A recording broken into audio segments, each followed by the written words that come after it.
In the gentle embrace of a Zen monastery, surrounded by the quietude of nature, there lived a student devoted to the path of meditation.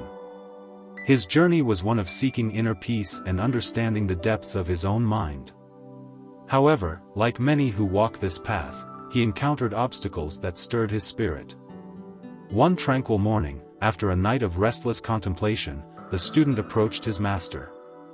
This master was a figure of serene wisdom. His presence alone seemed to calm the rustling leaves around them. The student bowed respectfully and then shared his turmoil. "My meditation is so horrible.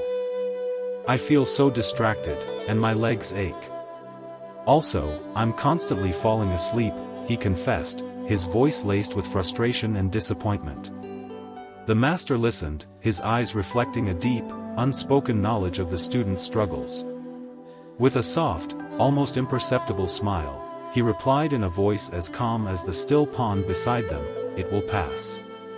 The student, expecting a longer counsel or perhaps a solution, stood bewildered. "But master," he implored, "I am struggling so much. Every time I close my eyes, my thoughts scatter like leaves in the wind. I try to focus, but discomfort in my body distracts me. And before I know it, I drift into sleep. What should I do?"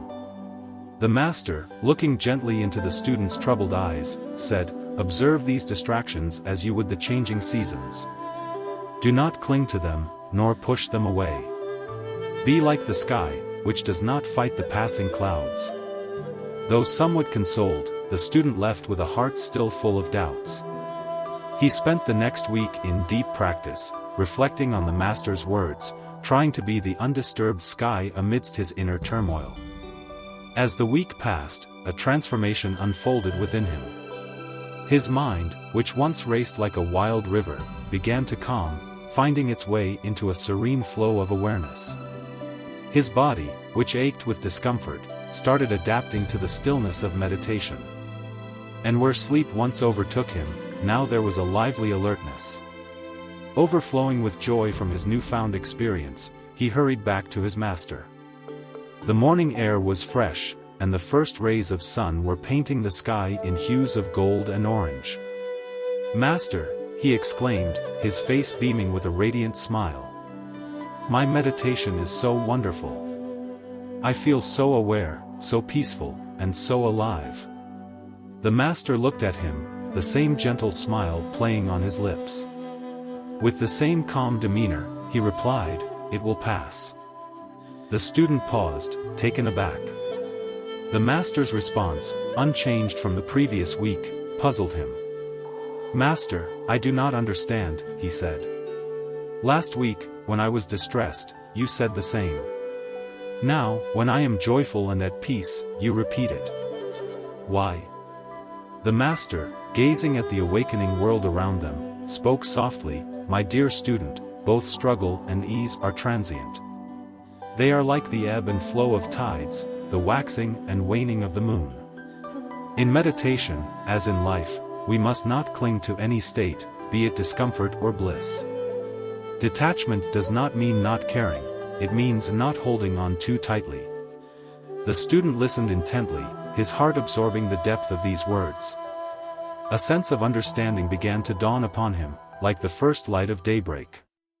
"So, the essence of meditation is to remain equanimous in all states?" he asked, seeking affirmation.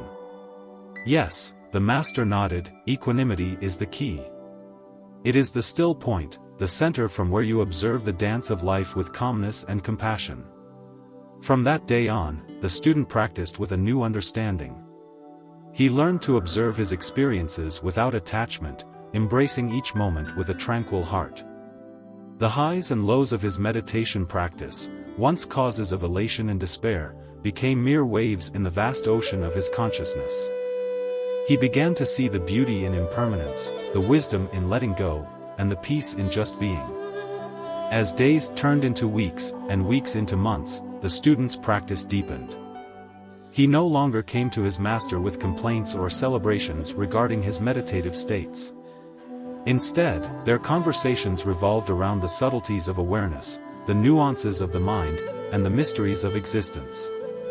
One day, While sitting under the old cherry tree that had witnessed many seasons, the student asked his master, "Master, I have noticed that whether in joy or in sorrow, in peace or in disturbance, there is a part of me that remains untouched, a witness to all that passes. Is this the true self?" The master looked at him with a tender smile, a glint of pride in his eyes. "You are beginning to see clearly," he said. "That which observes without judgment, without attachment, without being swayed, is your true nature. It is like the sky, ever-present, vast, and unchanging, regardless of the clouds that drift across it." Encouraged by his master's words, the student continued his practice with even greater dedication. He started to live his life in the same manner he meditated, with mindfulness, grace, and a deep acceptance of the present moment. Seasons changed, and the monastery's gardens bloomed and withered in an endless cycle, mirroring the ebb and flow of life itself. The student, once troubled by the imperfections of his practice, now embraced each day with a heart full of gratitude and a soul brimming with peace. In time, he too became a teacher, imparting the wisdom he had gained from his beloved master. He often recounted his early days of struggle and realization to his students, reminding them of the impermanent nature of all things.